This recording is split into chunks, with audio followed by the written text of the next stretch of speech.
working with high-level clients is not about flash. It's not about using the right buzzwords. It's really about trust, discretion, possibly privacy, and how to show up when the expectations are high. So today's conversation, that's what we're going to talk about, what it takes to work with high net worth clients and how to build that trust with them so that they'll hire you for whatever industry you're in. So my guest today, her name is Nora Lynch Smith, and she is a realtor broker extraordinaire.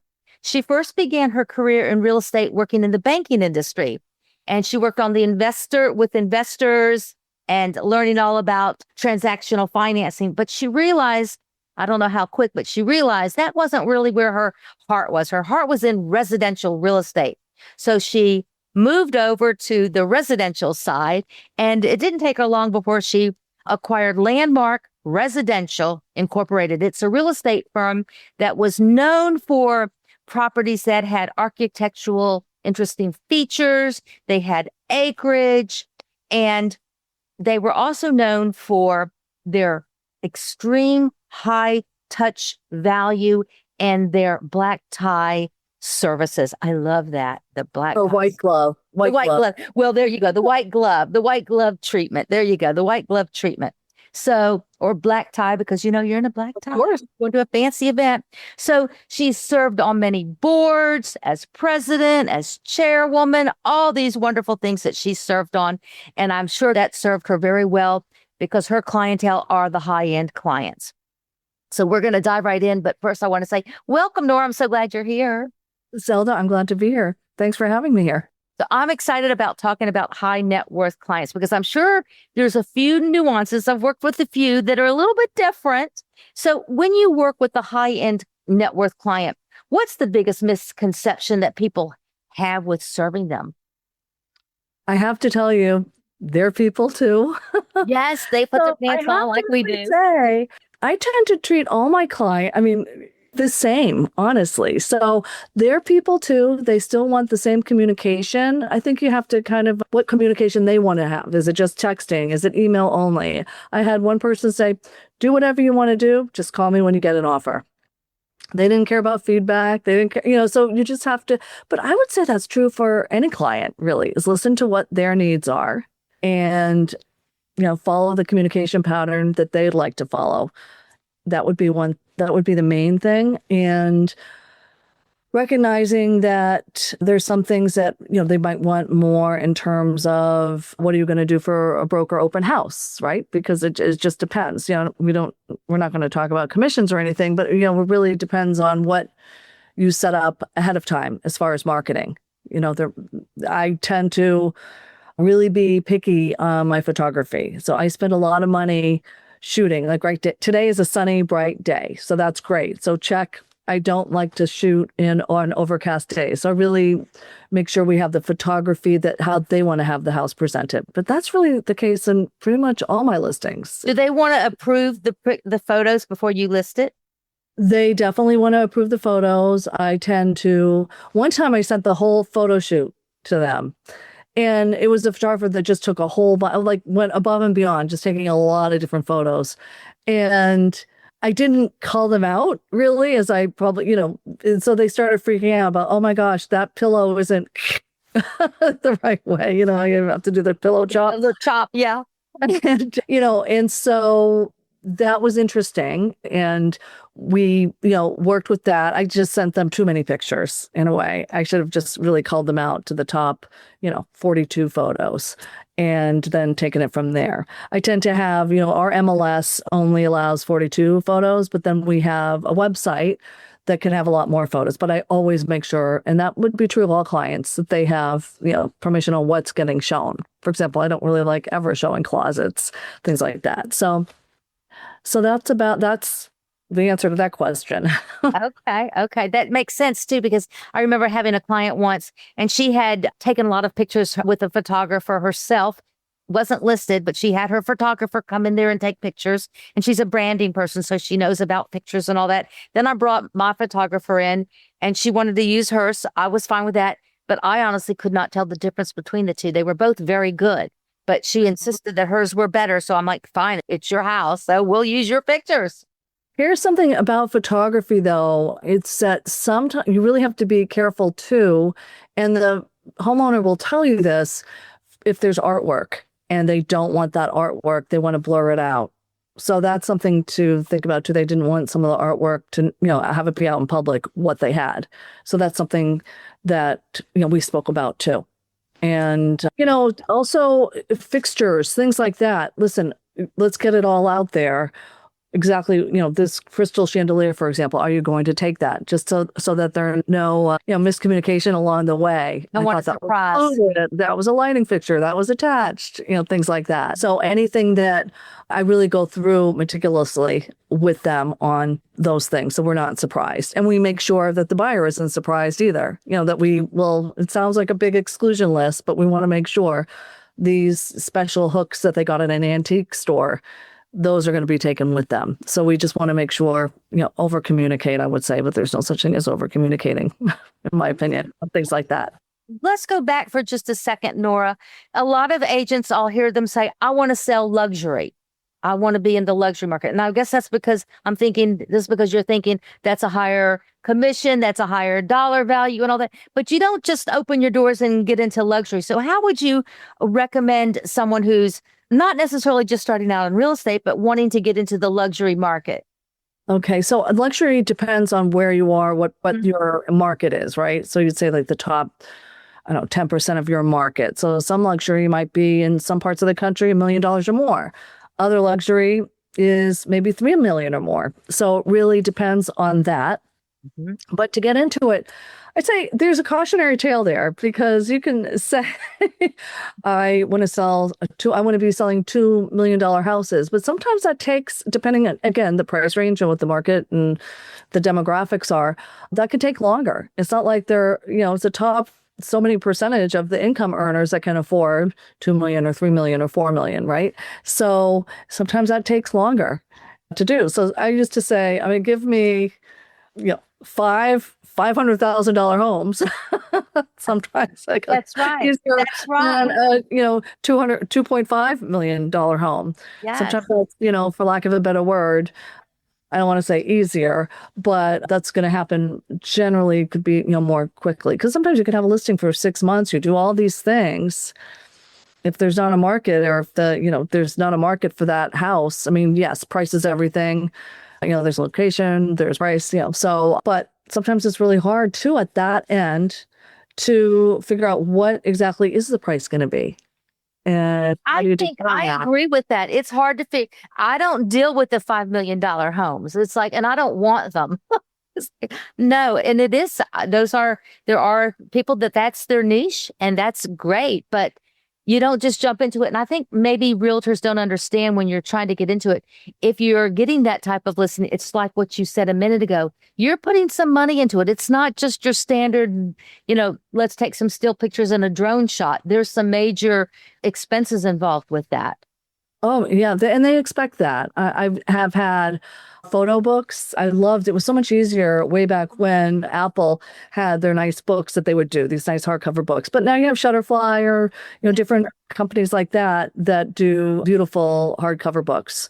So I've done that sometimes as a pre-marketing. So you have this beautiful book that the seller can take with them. And sometimes I even have it made for the buyer that comes in, for like another gift to some degree. So I think that those are some of the things that I do. So I know I'm going a little off tangent, but to tell somebody, again, my market is, I don't do 5 million, but around here in my area, it's, 2 to 3 million would be, considered luxury. And that's where my marketplace is, in Metro West, just west of Boston. So what do you think this high net worth client really cares about most that people might overlook? They really care about how their house is presented. And we do have, in my area, it's always, I don't want to say always, but most of the showings are accompanied showings. and they want me to show it, not anybody on my team or somebody, somebody else. Or, I mean, it's not on lockbox. I think that's pretty common. Exactly. You're in this type of, when you're in that level, they want you. They hired you. As I tell people all the time, it doesn't really matter what company your license is under because they're not hiring that company. They're hiring you. So exactly. I totally get it. I think that's the challenge too. I mean, I feel sometimes like I'm the daughter of a doctor, right? So I think of sometimes I'm like an OB doctor, right? They want you to be the one delivering the baby. But the thing is, I think it's actually what we do is a little bit harder because for the most part, you're on a team of doctors and it's okay. You go to the hospital, you're going to be taken care of. You don't really, for the most part. Hey, at that moment, you don't care. Right, exactly. But, it's really difficult just to think, all right, I'm going to go away for the weekend, plan something with my family. And then you have a showing request that you really need to do. So how do you manage that? So it's balancing that family and commitment and also your, professional commitment with this client that's, truly paying you a lot of money to be there and to, represent their home and their fiduciary. That's absolutely. Do you think that in your experience, do you think they care a lot about first of all, discretion? Oh, yes. How speed? And how about that relationship? Do you already have that relationship established and it's a pretty good relationship? I mean, how much does the relationship part of it play into this? I think let's see, the relationship is extremely important, and that includes personalities. Yeah. So sometimes I'm selling a house right now. I've known them for 15 years. I help them buy that house as their relocation agent. And so I've always stayed in touch with them. And it's professional, but it's also more relaxed. They trust me. I trust them. They make the house very readily available to show. And, they're taking the feedback very well, and we'll just figure out the next steps. We had a lot just recently around here, not to date it, but we had a ton of snow that's sticking around. If I'd known 3 weeks ago that we're going to have all this record snowfall and it's sticking, and that the Patriots were going to finally be going back to the Super Bowl post Tom Brady, I would have probably waited 3 weeks to list the house, even though supply is really low. So anyway, but it's a good thing. There's no, for lack of a better word, blame game going on. You just really want to be communicating and make sure everybody's happy and we're going along. We've also taken some listings off the market back in November to give it a break. And, putting them back on in the next couple of weeks. When you take them off, how long is it off the market before you put them back on?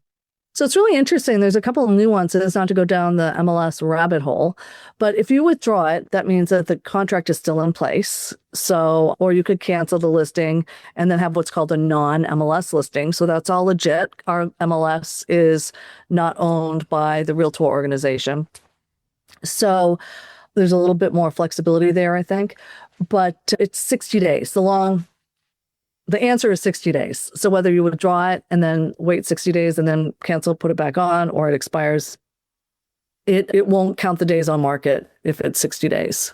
But if it's less than 60, it's going to go back and revert to the old number. And to the days on market. Yeah, 60 days, yeah. And I think, it's interesting too, because you have every quarter, which is, that 3 month, you really have a new cycle of buyers. You still have some of the old buyers, but it's interesting to see the new cycle of agents coming in with their buyers. Mm-hmm. So sometimes it does make a difference pulling a house off and putting it back on the market. Nora, do you have the issue that a lower priced house would have, which is, well, let's price it at this and test the market? I do have that. I do see that. And the way I feel about that, I'm actually okay. It's their money. It's their strategy. Mm-hmm. I think it's really risky to underprice a house. It's one thing if it's a condo or, a house that's in a very similar neighborhood, say, a subdivision or something that you can say, all right, we'll price it just a couple points below what's, market value. If you're a cookie cutter house, maybe. Cookie cutter. Perfect example. Yeah. It's a little bit It's definitely different if you have a town of, 2 acre lots, 3 acre lots, and some have, cleared land, some have a lot of, woods that you'd have to clear, some have a pool, some have a barn, so it's a little harder to price things in some areas of the country, and particular in my even micro area, just west of Boston. So I get a little nervous underpricing. So I even tell people, listen, if you want to plan on, having your house go in a day or a weekend and underprice it, I'm not your person for that, because I just feel like it's risky because you can't really go back up. I've done it before where we've gone back up. Unless you were a few years ago when the market was nuts.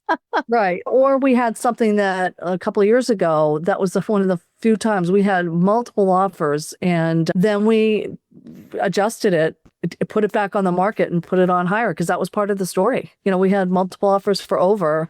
So when unfortunately that fell apart after 30 days, being off market because they couldn't come together with the terms on closed state and rent backs and everything, we did put it on for higher because we said, listen, we had higher offers at that price. The market was telling you. So we put it on, and it was part of the story. Every house has a story. So it's getting that story down. So can you share a story of what was maybe a difficult client? We're not naming names. No names, no nothing. I mean, here's the thing. And what made it difficult? Well, here's the thing. I really have changed my outlook in the last 20 something years of doing this, like 25 plus. I'm going to leave it at that. Go no higher. Is I have to accept 100% responsibility for, as we were talking about, communication, right?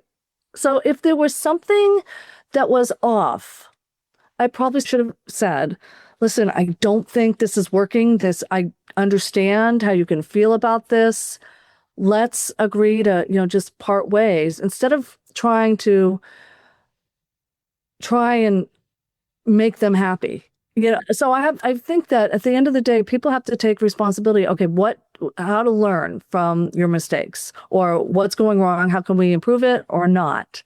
So I don't really say I have difficult clients. I think they can be demanding, and I actually don't blame them. I look at myself and realize, okay, I'm probably a demanding person too, in some degree, but I think it's how it's communicated. Sometimes that texting thing can be really difficult. I tend to like to pick up the phone and talk because, even giving feedback, or, they didn't like this or that, people can probably take it the wrong way or take it too personally. So I really do like to, it's all of that communication too.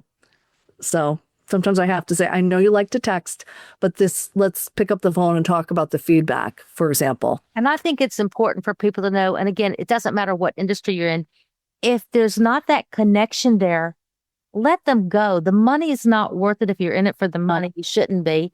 And it's not going to serve the client well. It's not going to serve you well. They'll remember you when you referred them maybe to someone else. I've turned clients away, and I've had them that have hired me, and it just wasn't a good fit. And I let them know, this is why this is not a good fit. Let's cut ties. It worked out better for everyone. And they're probably thinking the same thing too. Right. So I hate to say, difficult clients, but I understand why they're being difficult. You have to kind of look in, all right, maybe, I remember something with like lights, and one light didn't get turned on. This is years ago. So, and it was just, Nora, you didn't turn that light back on or off or whatever. It was just, oh my gosh, It's just one lamp. They will let you know. They will let you know, and that's okay. That it's their house, like you said. And they're paying you a lot of money to. I've adopted that saying. Let them. Okay, it's their house. Let them. It's them. Right. You have to let them. It's like I've adopted that into all phases of my personal and professional life. It's like I told you earlier, it changed my life. It's like, okay. Can't worry about those. Thank you, Mel Robbins. Thank you, Mel Robbins. We appreciate you because you changed our lives. At least mine for sure. It's like I let my kids say and do what they want now. I keep my mouth shut. I'm not going down that rabbit hole. And I can say, and I don't think she'd mind, I really don't publicize it that much, but since you brought it up, I did list Mel's house in a couple of years ago before she moved, and she was in my town. So that's there you go. She's on my bucket list. I told you she's on my bucket list. I want her on this podcast one day before I get too gray. They're coming in fast and furious. Oh, yeah. So we talked about communication, and that's interesting to know that, it's like we all communicate in the same way. It's like, let us know whatever industry you're in, ask your client, how do they prefer to communicate? Text, email, phone, what have you. I once had a client whose sister said, oh, my brother he's just too busy. Don't call him. You call me first. And after a while, he was like, why don't you just call me? I'm like, because I was listening to your sister. Talk directly to your customer and ask them what they want. They'll tell you. They will tell you. So that we've talked about the communication. Can you share an example of how one of the high level net worth people, how their priorities might have surprised you in your earlier days? I was pretty intimidated years ago by, that higher end piece. The people, or just the thought of going there? The thought of going there and being, oh, am I, good enough? I'm again, 25 years in the business, this is, a long time ago.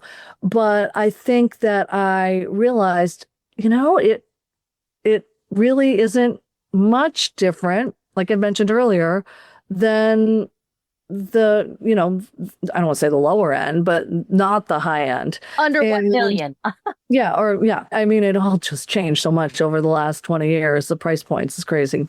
Please. But I realized, that's, what was a crystallizing thing too is, wow, for cash, it was cash buyers. So, it was that thing. And I remember one of my clients was saying, how can I compete with who has cash? I have to sell my house to buy this. Who doesn't? And it was funny. I understood where they were coming from.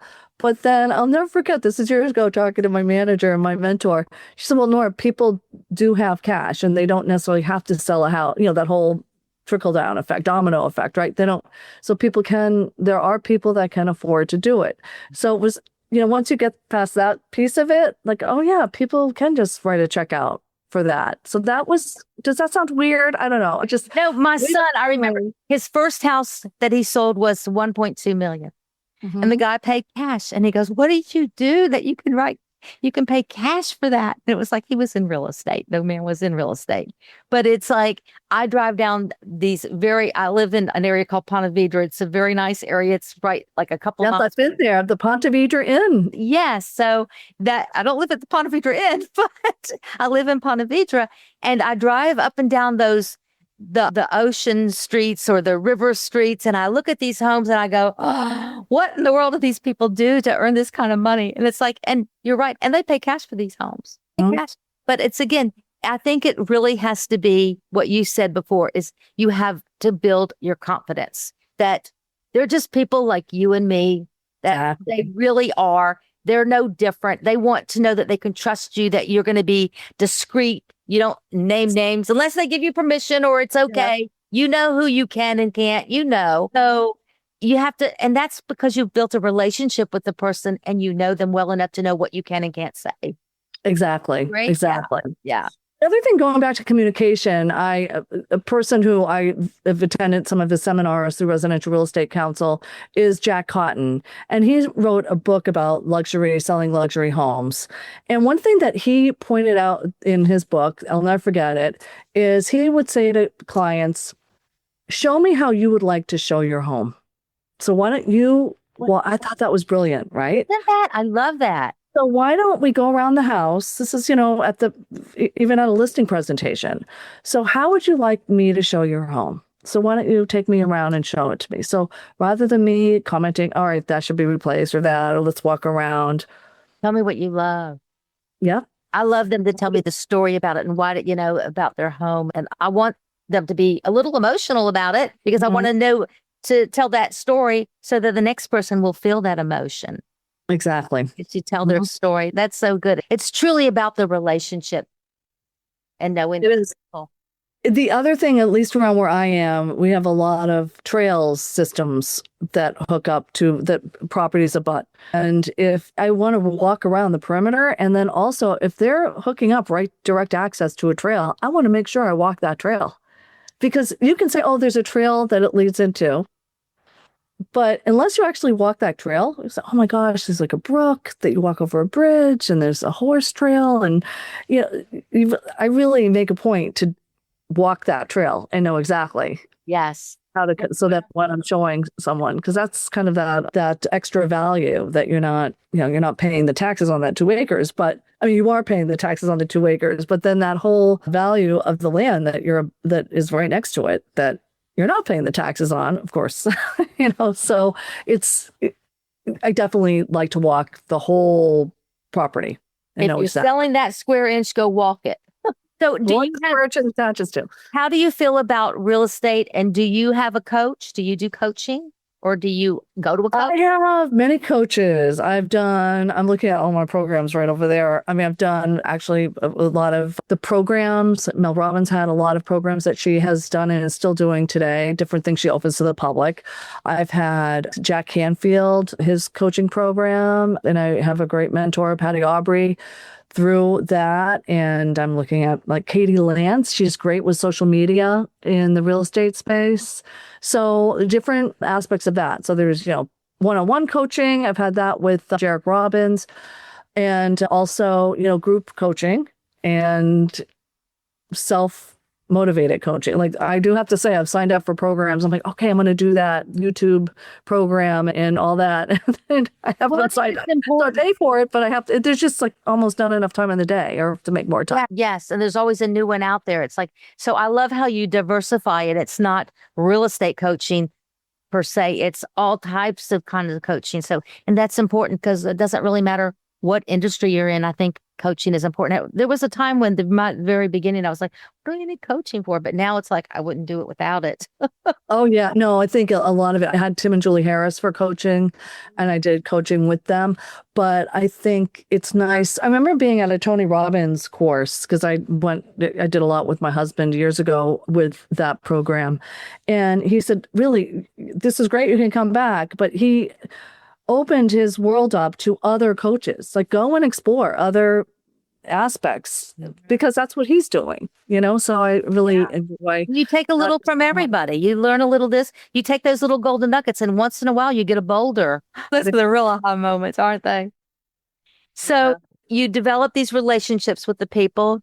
They stay in your radar. So we're not dropping them. We're building those relationships. Do you do client events and things like that for your clients, or no? I have been, okay. I feel like I'm making a confession. It's funny. I have not done specifically client events. I would like to. I actually have now an office, a cute antique building that I bought that's in the, business area of my town. It's in downtown. I would love to do that. I've had I've opened up kind of like a gallery gift shop as kind of an ancillary part of my business there, but I've not had big events. I would like to start doing that. It's just, again, the bandwidth, right, to have that. Although I have been working now, especially being at Sotheby's, they have great digital products, and I have been doing also more of the magazine. So I've not had client events per se, but I will get people together. Sometimes, like if somebody moves into town and I know that neighborhood, and some people that would love to meet the neighbors, I'll have, maybe 6, 7 people over for a brunch or something like that. So that's nice. That's what I'm doing that way. How do you feel about client gifts, closing gifts and things like that? I love them. So I think I mentioned earlier about having a book, a really nice book on the property, especially for my sellers, that might be pertinent. And then for buyers, I never want to interfere with the buyer in terms of, with another agent, but I will leave, like a nice little Sherborne candle or something like that I have from my gift store, and also for the buyer's agent too. So I'll have something for the agent who's selling the house and the buyer, so that, they both get something. Sometimes I'll leave that. So besides the book, what other kinds of gifts would you give your sellers? What's the love most that. outrageous one you've ever done? I want to know the most outrageous. I mean, the most outrageous one I would have to say was a really nice, I'm gonna keep going, was a really nice leather bound, super high end album. Super high end. It was pretty expensive, but it was just a showcase home. And so that's really what I've spent money on, or a nice big basket, piece of beautiful artwork that I have. So I'm trying to think of something really outrageous. I'm not really that outrageous a person. So what have you done? Well, I like to give them experiences. Oh, So my son got me that. He's our broker, and he got me into giving people experiences. So I do that type of a thing. It's like, oh, that's a great idea. I rent the pontoon boat for them and their family to go on the boat, and I bring in the captain to go. I don't go with them, and the captain goes and takes them around, and they play on the boat all day. Oh, that's fantastic. Yeah. That's a great idea. So I do, giving them an experience that they're going to remember. So it's That's not about, perfect. in the beginning, you give them all wine when you first start out. It's like, "Ooh, I don't even drink. I wouldn't want that wine bottle." Right, Once right, it's gone, right, but they're going to remember that boat ride. right. Well, that's the other thing. I just thought of this with the painting. Sometimes I've done paintings of their houses, not me doing them, but Right. Yes. My son did that. beautiful artists Like do a sketches. beautiful painting. So not your typical that you put in, but just it was almost like a miniature, but it just fit those houses in particular, antiques. Yeah. Those are the things that I think resonate with people, because I always look for things that they're not going to toss or eat. It's like, that's not good. So, well, this is just about is there an advice that you could give someone who wants to elevate the caliber of their clients to work with, and they don't have the confidence, but they really want to make that move into that? Is it joining the country club? What exactly is it that you would give them one piece of advice if they want to go in that direction? Well, I'm going to have to do a couple pieces of advice that just Okay, popped in. good. Go. Honestly, I think it's dress for success. I really do think that you need to, keep it elevated, right? I think the other thing is approach people that mentors. Find, a broker that you can shadow, that you want to help, or say, can I do an open house with you? Maybe help facilitate. So it's kind of going back to the old fashioned, if you're doing an open house, or can I help you? I'd reach out to the brokers that are doing it and see how you could help them and what you can learn from them. Good advice. So find a mentor in the business. I mean, I have mentors all over the place, but for getting access and learning about the business and feeling more confident, I would start with people in your office and your manager. There you go. So I thank you, Nora, so much. If someone wants to, I've got two questions. One is, how can they reach you if somebody wants to reach you? Nora Lynch Smith, realtor.com or noralynchsmith.com. They're both there, and I'm very easily found on the internet. I'm under Nora Lynch or Nora Lynch Smith, from TikTok to Facebook to LinkedIn, all that. You can find me. Okay, so I have three questions. Do you do a lot of the TikToking and all the social media? Do you do a lot of that? I do. I am getting my groove back on with that. I still try. I don't want to be just real estate, because that can get boring, right? I mean, I watch some of these things on TikTok. I'm like, oh, another realtor. What are they saying? But I love the fact of being positive, success principles that it's changed my life with Canfield success principles. So I, am doing them. I got one of those drones to follow me around. So just the other day I posted getting firewood before that big, huge snowstorm. And it was kind of a fun little thing to do. I got into TikTok during 2020 when I'm like, what is all this? My daughter was here in high school, and like, what are you doing a TikTok recipe? I have all these books. What's a TikTok recipe? So anyway, that's been really fun, because I think that people all tend to be more authentic generally on TikTok. Oh yeah, they'll post anything. Yeah. So it's just, I like to still have like P's and Q's and all that. But I think that, that's what I've been doing. So I do post. I'm trying to get into more, every day, but I want it to be quality. Yep.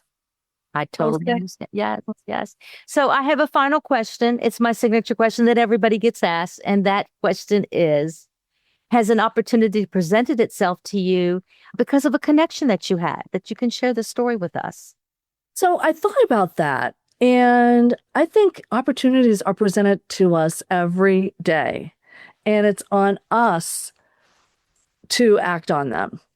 So, I mean, if I didn't realize, oh, who's, getting my designations, like when I ended up at the point 10 years ago or so, having the opportunity to acquire a landmark and then merge in with Sotheby's through, different turns and twists and all that. But if I didn't say, oh, who's, like, for example, Lee Brown, and meeting you. Yeah. And if I didn't say, all right, I'm going to actually go to one of her courses about being a speaker, trainer, it's acting on that relationship, acting on that, and leaving yourself a little vulnerable to do that. Does that make sense? Absolutely. That's how I met Lee. I took her one-on-one coaching. There you go.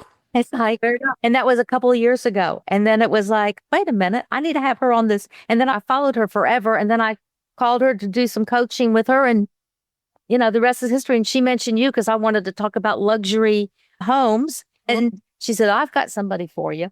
Okay. Yes, well, see, and if we didn't take that opportunity, or people think, oh, that's just too far removed. Even Katie Lance for social media and real estate social media. If I didn't say, oh, I'm going to actually invest in going to her first mastermind. And then I've learned so much through those connections. Yes. Around the country, and again with Lee. So it's been, I never would have done RPAC. And like, again, I don't want to go down rabbit holes. You were trying to wrap this up, but I never would have then gotten involved with my association and all that the last several years. So definitely take advantage of those opportunities that are here every single day of our lives, every moment. If one door closes, another one's going to open. Or as I said in my first book, then go through the window. Exactly. The door shuts, go through the window. Well, that is our show for today. And I want to thank you for joining us on Success Through Connections. And for those of you who are listening, I hope that you will hit that follow button wherever it is, or the subscribe button, so that you can hear future episodes, because we release a new one every single Tuesday. And remember, success does not happen in isolation. It happens really because of the connections you have. We all know that connections really are today's currency. Connections are your power move. At least they are right now. And I'm Zelda Greenberg, your host of this podcast. But in addition to the podcast, as you probably have all picked up by now, I am a realtor right here in Florida, and I help people navigate some of life's biggest transactions with confidence and with clarity. So until next week, I will see you at Success Through Connections next Tuesday. Thanks, Nora. Thank you.